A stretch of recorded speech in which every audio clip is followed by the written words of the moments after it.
কথায় আছে ঢেকি স্বর্গে গেলেও ধান ভাঙে। সাকিব আল হাসানের বেলাতেও একই। ক্যাপ্টেন্সি ছাড়লেও নেতৃত্ব রয়েছে তার রন্ধ্রে রন্ধ্রে। সেটারই প্রমাণ মিলল আবার খেলার মধ্যে হোক কিংবা খেলার বাইরে।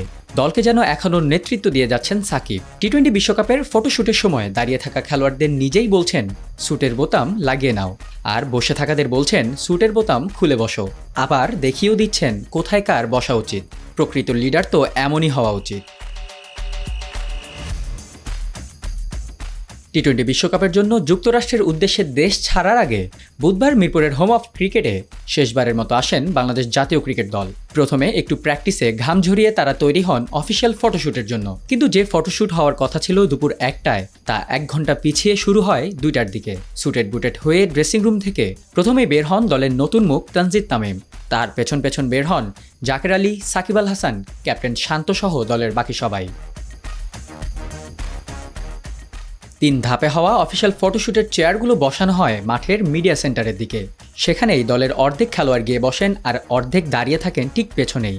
শুরু হয় প্রথম পর্বের ফটোশ্যুট, যেখানে থাকেন বিশ্বকাপ দলে থাকা শুধুমাত্র 15 জন খেলোয়াড়ই।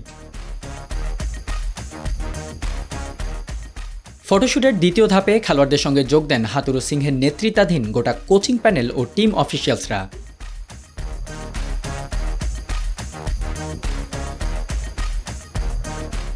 এরপর শেষ ধাপে ফটোশ্যুটে যোগ দেন পিসিবি প্রেসিডেন্ট নাজমুল হাসান পাপন সহ বাকি কর্মকর্তারা। আর এই পুরো ফটোশ্যুটকে নেতৃত্ব দিচ্ছিলেন শাহরিয়ার নাফিজ।